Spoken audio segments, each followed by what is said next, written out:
Good morning, good afternoon, and good evening, ladies and gentlemen, whenever you're listening to the Book Talkies, and welcome to yet another fascinating and exciting episode. And today, ladies and gentlemen, we are going to talk about a formidable book, or rather a tetralogy, or like 4 volumes of books. And I carefully chose the adjective formidable, and you will get to know in some time when we get into the discussion with our guest speaker. Today, we are going to talk about a magnum opus called Anniversaries from the life of Gesine Cresspahl, written by Uwe Johnson.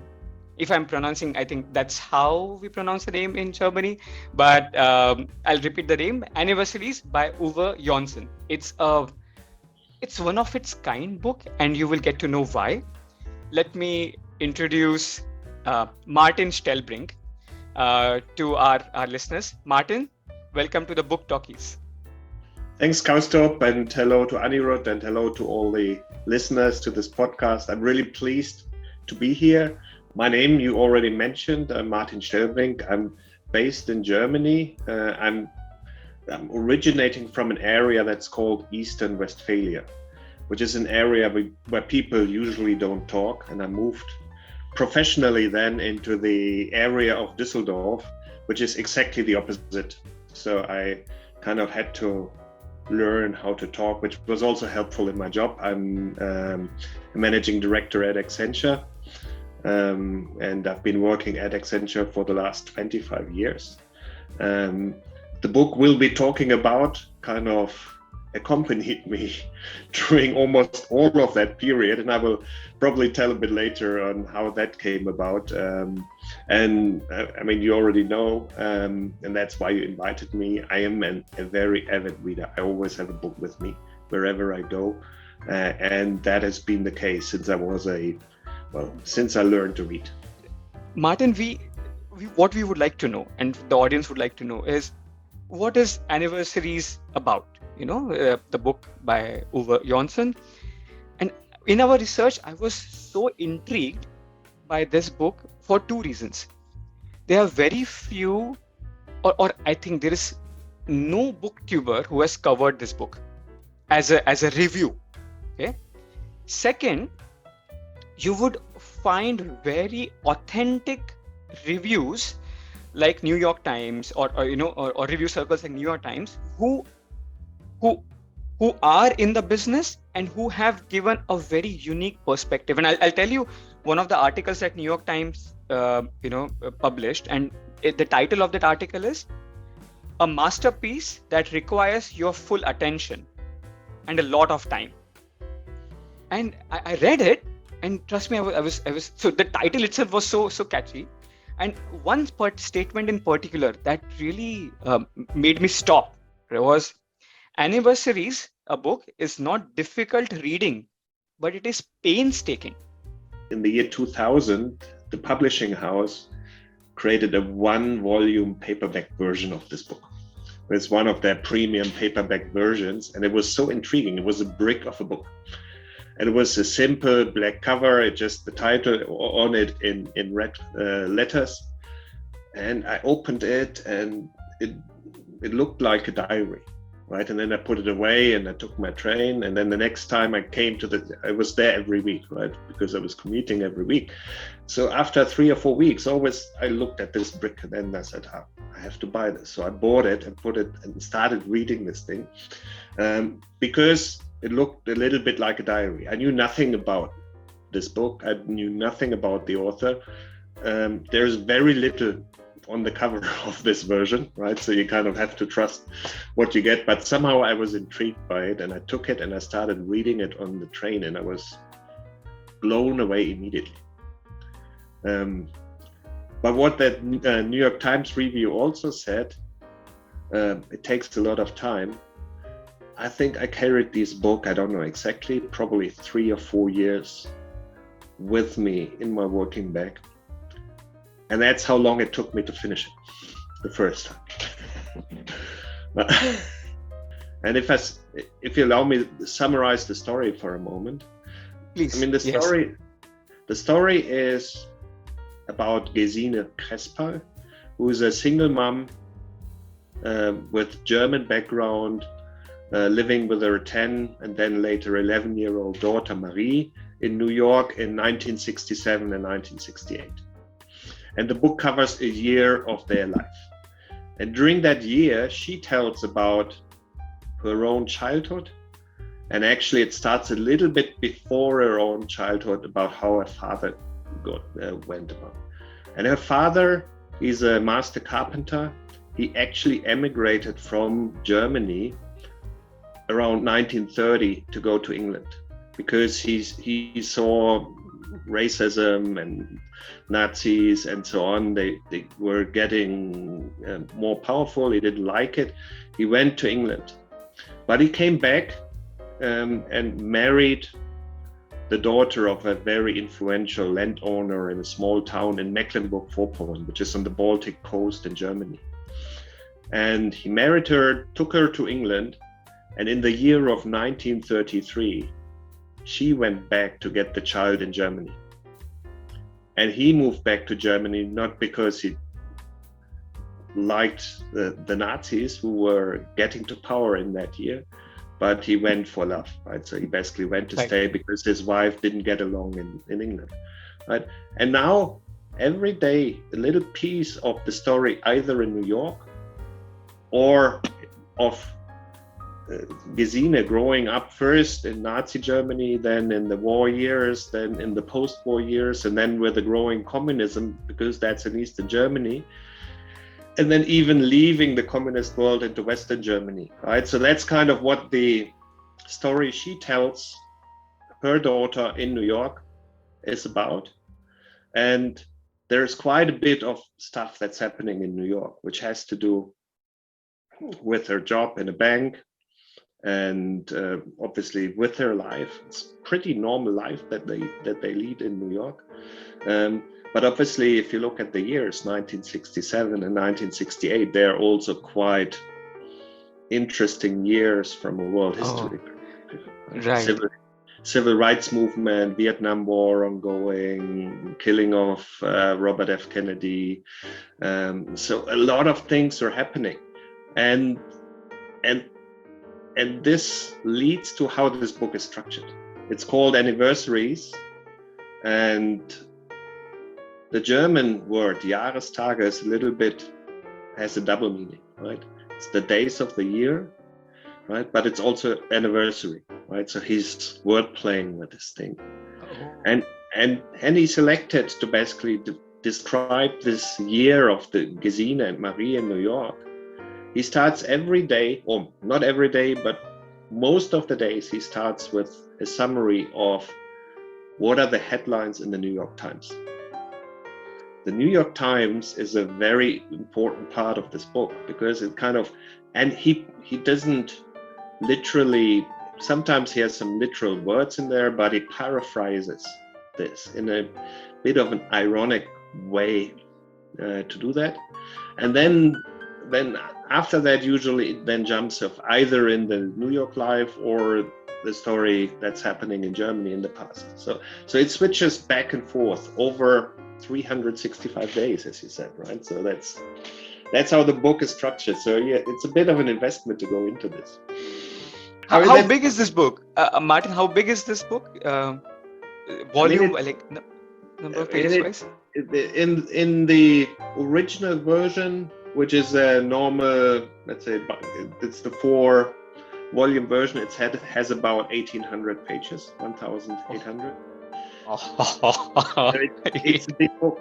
But the interesting thing about this book is, I don't think you have to read it in one go, because also the story, it's not a tightly flowing story, and that's what makes it maybe to some readers a bit painstaking, right? I thought about how to explain this, right? And it's a bit difficult to explain, but I'm sure you have good friends, right? And I'm sure you're pretty knowledgeable about their families and their backgrounds, and you know a lot about them because you talk with them about this stuff. Right. But I would be surprised if your good friends one day would sit you down and say, look, now I'm going to tell you the story of my life, right? And then you spend 6 hours and they're going to tell you how they grew up and what they did and so on. But you learn the story of their lives in bits and pieces, right? You have some conversation and they would weave in something that they've done with their family at some point in their life, or something that happened to them at some point in their life. And this book is similar. You kind of get to know Gesine and Marie, and over time, you get to know their life, both their current life and their past, in bits and pieces. It flows fairly chronological, both timelines, the New York timeline and the Germany timeline, but it's always bits of information that you get, and bit by bit the image forms. And it's okay, you get to know your friends over several years, and therefore I think it's okay to read this book over several years, right? Because that's a similar experience. I mean, I think I could be friends with Gesine. Right? I really love how Marie is. I think she's a little bit wiser than her age, which is, so there's a lot of dialogue between Gesine and Marie that's happening where you really think, oh, that's actually pretty wise of a 10 or 11-year-old girl. And then you have the characters in the past, which, right, I mean, most people probably know has not been a very good time in Germany, right? I mean, it's Nazi time, it's a dictatorship, it's oppression, it's then turning into killing of a lot of people, starting a world war. So it's a pretty dark time. And a lot about it, frankly, in both current times and that dark time, is about how can people personally be decent people in such a time. And her father and her grandfather, they somehow managed to stay decent people in the time. And but from a very personal, they are not resistance fighters and they're doing, right? The father at some point helps smuggle some information to the British forces about a Luftwaffe airport near that city. But more or less, they're living their life, they're trying to make the best of their life, but still they try to be decent people, right? So they help their Jewish friend to emigrate and keep their money at least, right? So at least they don't lose all their money. But that's not, I mean, on the one hand, that's a dangerous thing, but it's a small thing that people have done. And you hear a lot of these stories, and it's like, how can you be decent in that time, right? And the grandfather, he's a very stubborn, he's a super influential figure in the city. And when the Nazis take over, a lot of people who have been very unsuccessful get into power positions in the city. And he really, with a very sarcastic and ironic tone, always dismisses them, right? And says, look, you may be in this powerful position, but I'm still who I am and I'm still the influential person. So it's like, don't you think you can rule the city, right? that sort of thing, right? And there are moments where you get a smile and you really think, well, you can be a decent person in such a time. Wow. And all of this is covered in a diary format, I think 365 chapters, 1 chapter per day. And all you get to see is this journey throughout the book, right? Yes. And the switching is fairly, I mean, the setting is that Gesine tells her story to Marie, but it's not written as a dialogue, right? So it's not written in the way that they say, look, they sat down again and she's telling the next part of the story. That's not how it works, but it works more of, it naturally then flips into the story of the past. So you start, as I said, usually often with the summary, what happens in the Vietnam War, what's happening, are there some demonstration against the war, and then it slips into either part of the New York story or slips part of the other story. So it's not really written like a diary. I mean, every chapter has the day and date on there, and it relates to the date of in most of the chapters with the summary of what the New York Times writes on that day. But then the story flows on, right? But it flows on really in bits and pieces. I just have two questions here, maybe from my side. What are your key takeaways from this book? And second, kind of parallel question here would be, why do you keep going back to this book? Because in our off the record conversation, you said that you reread this book. You have reread it quite a few times. So yeah, these two questions from my side. Okay, I mean, key takeaways. I've actually looked at the webpage of the New York Review of Books, who have published this thing in English, because I didn't know whether it would be available in English or not, and it was translated only in 2018. So, and the book was published between 1971 and 1983 in 4 installments. So quite a late translation, and there were some press snippets that you get. And one thing that is said, it gives you 50 years of history in just 1 year. And there is an aspect of that, right? But there is not a single chapter that describes the history to you, which is, it only describes fairly regular people living in the history, and they are experiencing the history in the same way that we do. They read the news, they read the New York Times, right? And the father reads whatever the newspapers are in Germany at the time. And the things that in the big history books, like the suppression of the Jews, if you take the German time, or if you have this civil rights movements, or the everyday racism that happens to the African American people in the US. These things they see from the view, it just happens to them, right? And you get to know a lot about how it felt to be in these times without this very patronizing type of, I explain you how this period was. But and a little bit of the painstaking part of this is he has a very good eye for detail. So when he describes how you walk through the bank building where Gesine works, you see the bank building in front of your eyes, right? Because he has this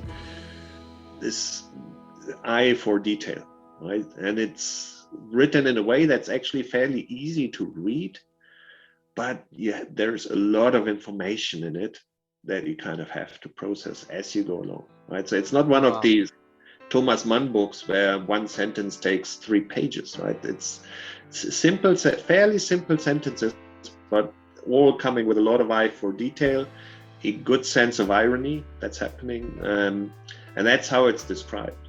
And why do I go back to this book?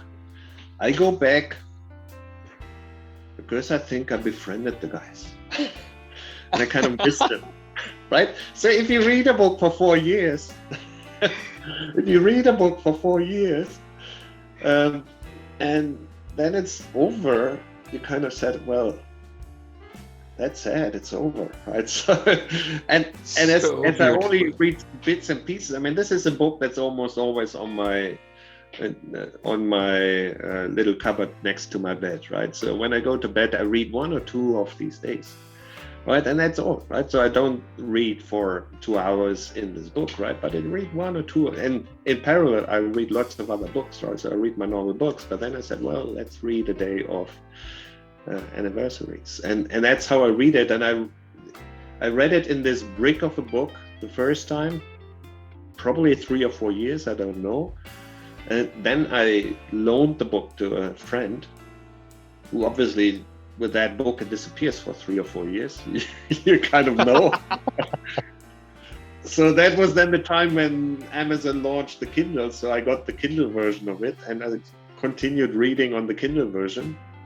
And when COVID struck, we actually went on vacation in that area in Mecklenburg-Vorpommern on the Baltic Sea. And I kind of said, well, that's the area where this was. And I wanted to have an actual physical book to take with me because my friend still has my brick. So I got a more original version. I even got a version signed by the author, a little bit by accident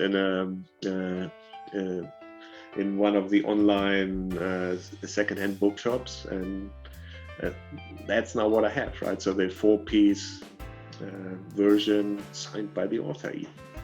Oh my God! Wow, such beautiful. I mean, Martin, I think the right answer, I believe, it just blew me away. Thanks for sharing this with us. And generally, books have stories, but reading the book, having a story in itself, that's a new thing for me as well. So great story there, Martin, behind yeah. how things And in this book, there are hundreds of stories, hundreds of little stories that happen, right? Both in 1967, 1968, 68, as well as then in the 1930s, 1940s, and 1950s. In Germany. So there are many small of these typical small episodes that you have in every family. And that's what you read, right? But with all these episodes, you kind of form a picture of the people, you form a picture of the period and the history that's happening around them, which is fascinating. Absolutely, Martin. Agree. As we sort of reach towards the lag end of this episode, Martin, just wanted to understand, with all the experience that you bring and all the passion and the years of reading that you've been into, what are some of the key parameters or the thought process that you have when you have to go and pick a book from a bookstore? Because as you said, a lot of times we tend to get lost. There is so much you want to read, so much you want to pick.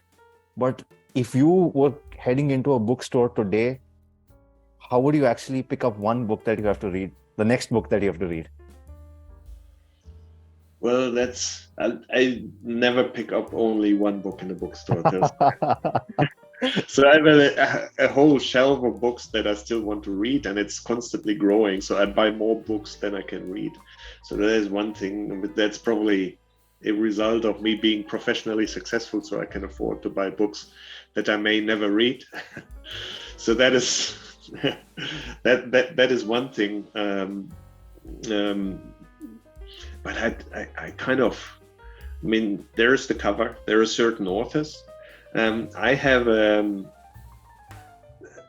I read a lot of. I mean, I read fiction books like this one, but this one was kind of appealing because I also like things like autobiographies or actual diaries of authors, which I like, or somewhat autobiographical work like Karl Ove Knausgaard. He's writing in a very way based on his own biography. He calls it novels, but in fact it's autobiographies. And I kind of get a lot of associations from these books, right? It's same with music, right? So I read a book by him recently, and then he describes he's putting up this the Master of Puppets album of Metallica, and then I had to go and put up stream the Master of Puppets album, so I have to listen and kind of get into the mood, and they also tell what they read, right? Or especially if there's letters, right? So it's fascinating if you read letters by authors, right? Because they describe what they read, and then I kind of said, oh, that sounds interesting, I want to pick that up. And that's kind of also another way, not just walking into the bookstore and then I just get inspired, I pick the book, I read a few pages and then said, well, I like it. Or I get inspired by reading other stuff and then I said, well, that's similar, or he mentions it, and so on. Thanks a lot, Martin. It's been an absolute pleasure having you here. We are equally excited to continue having this conversation, but just in the interest of time, thank you very much again. And I'm sure our audience as well as us, there is so much we are taking back with us having done this recording with you. Thank you very much.